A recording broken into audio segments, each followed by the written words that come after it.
Saudara, kondisi satuan pendidikan di Pulau Tepah, Kabupaten Simelu memprihatinkan dan butuh perhatian serius dari pemerintah daerah maupun pusat. Ya, sejumlah kerusakan terlihat pada bangunan dan fasilitas belajar yang masih sangat minim. Selain itu, kekurangan guru juga dialami oleh sekolah satu atap Pulau Tepah. Sekolah satu atap SD SMP Pulau Tepah, Kecamatan Tepah Barat, Kabupaten Simelu masih minim fasilitas belajar mengajar. Bahkan, sejumlah ruangan mengalami kebocoran. Selain itu, sekolah satu atap SD SMP Pulau Tepah juga mengalami kekurangan tenaga pengajar.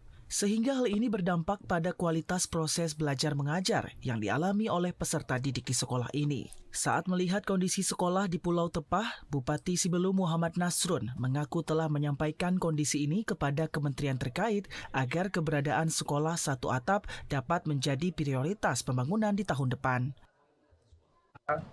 Melihat satap, ada beberapa memang yang menjadi keluhan. Kita sudah kira-kira kurang dari 2 bulan lalu kita sudah pernah ajukan satap ini untuk mendapat insentif untuk bisa melaksanakan pembenahan ataupun revitalisasi.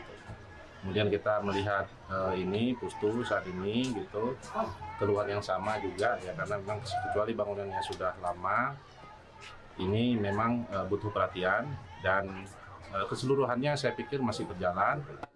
Keberadaan sekolah satu atap di Pulau Tepah sangat penting karena sekolah ini menjadi satu-satunya tempat pendidikan formal di pulau terluar ini.